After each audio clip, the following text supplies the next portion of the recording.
Madame le doyen, mesdames et messieurs les membres du jury, chers amis, Andromaque a-t-elle pris Racine? Lui qui me fut si cher et qui m'a pu trahir, je l'ai trop aimé pour ne le point haïr. Andromaque, acte 2, scène 1. Selon Racine, les frontières entre la haine et l'amour semblent effectivement, parfois, très étroites. D'autres grands auteurs abondent aujourd'hui en ce sens. Physiquement, t'as le boule qui chamboule la vue, t'as la bouille qui provoque des embrouilles, t'as vu, la fouine. Alors mes chers amis, ce que je vais vous dire ce soir ne va pas vous plaire. Laissez-moi tout d'abord vous conter brièvement l'histoire d'Andromaque. Les parents d'Andromaque étaient grecs. C'est un message fort. Tous les Grecs ne sont pas homosexuels. En réalité, loin de là.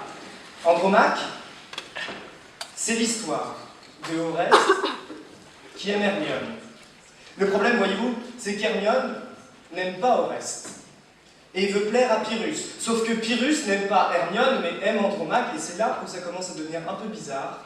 C'est qu'Andromaque aime son fils, Astyanax, et son mari, Hector, qui est mort lors de la guerre de Troie.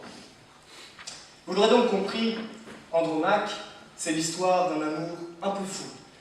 Une histoire de tous les jours. Racine évoque un amour sans réciprocité, un amour impossible, un amour douloureux.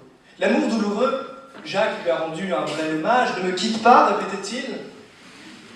Le désir amoureux comme un objet de souffrance et de peine. C'est ça, Andromaque. Lorsque ce lien amoureux, presque fusionnel, fait défaut, inutile de s'acharner, on ne peut lutter contre un amour impossible. Rendre le professeur Audebert amoureux de la Révolution française, c'est impossible. Rendre Nabila amoureuse de la langue française, c'est impossible. Aucune comparaison. Je relisais Andromaque et j'ai compris que les idées qui se dégageaient de cette pièce nous livraient finalement les principales clés de compréhension des rapports amoureux contemporains d'aujourd'hui. Le message d'Andromaque a conservé toute sa pertinence.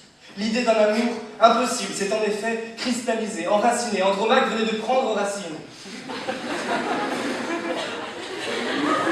Je relisais Andromaque, et comment ne pas repenser que depuis près de 3 semaines, je n'avais reçu aucun match sur Tinder.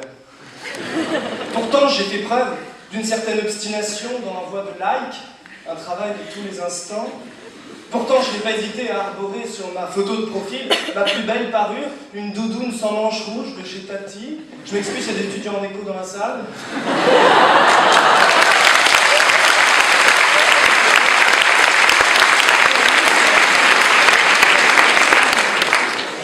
Je tentais néanmoins de me rassurer. Tinder n'est que le reflet d'une société autocentrée, narcissique. Voilà. Chers amis, Tinder, c'est l'amour impossible. Tinder, c'est Andromaque. Et, comme à chaque fois, vous serez déçus de votre Tinder surprise. Je relisais Andromaque, et comment ne pas repenser à la dernière soirée de roi. J'étais entré en boîte de nuit, heureux comme un loir, pressé de poncer le dance floor, prêt à poser des tailles, toi-même tu le sais. Une soirée qui, comme toutes les autres, finalement, se terminera seule, dans mon lit, à pleurer en position fétale. Je relisais Andromaque, et comment ne pas penser à mon engagement politique. J'ai longtemps pensé que tout ce qui était lié à la sphère du pouvoir était éminemment érogène. Que le pouvoir était, selon la célèbre formule de Kissinger, l'aphrodisiaque absolu. Les événements récents m'ont conduit à profondément nuancer ce propos. La sexualité rude de Dominique Strauss-Kahn nous rappelle à cet amour. Il est vrai qu'à la lumière de ces derniers événements, on comprend mieux pourquoi aujourd'hui, et je le regrette, DSK avait décidé et avait dit que la crise serait longue et dure. Vous l'aurez compris ? Andromaque ne cessait de me renvoyer à mes propres expériences. J'ai compris que le message d'Andromaque s'était définitivement enraciné. Alors mes amis, l'amour impossible, c'est celui qui lie un étudiant à sa chargée de TD.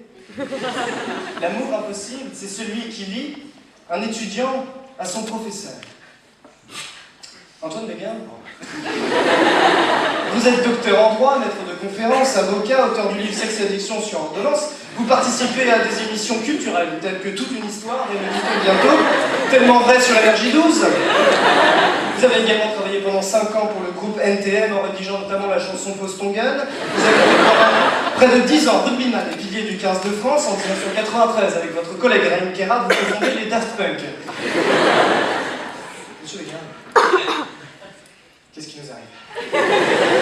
Avec vous, Antoine, j'ai envie de tout laisser tomber, le droit, les présidaloses, les cas pratiques, les fiches de jurisprudence. Je ne vous en veux même pas pour le 6 en droit des contrats l'année dernière, qui entre nous est un véritable hold-up. Toutefois, même si mon amour pour vous est inébranlable, n'a guère d'espoir, il s'agit d'un amour impossible, un plus. Vous l'aurez compris, chers amis, je ne crois plus véritablement en l'amour.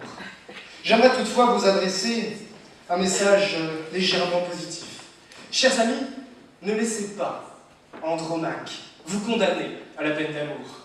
Je reprendrai ici les mots d'un immense philosophe, Jean-Claude Duss, qui se joint à moi pour adresser un conseil, un message d'espoir à vous, messieurs, les hommes de cet amphithéâtre. Vous et moi, messieurs, nous ne pouvons pas tout miser sur notre physique, surtout vous, en fait. Alors si j'ai un conseil à vous donner, oubliez que vous n'avez aucune chance. Foncez. On ne sait jamais, sur un malentendu, ça peut marcher. L'amour, vous l'aurez compris, il y a ceux qui en parlent, et il y a ceux qui le font. À partir de quoi il m'apparaît urgent de me taire, moi qui ai toujours été un homme affable. Merci.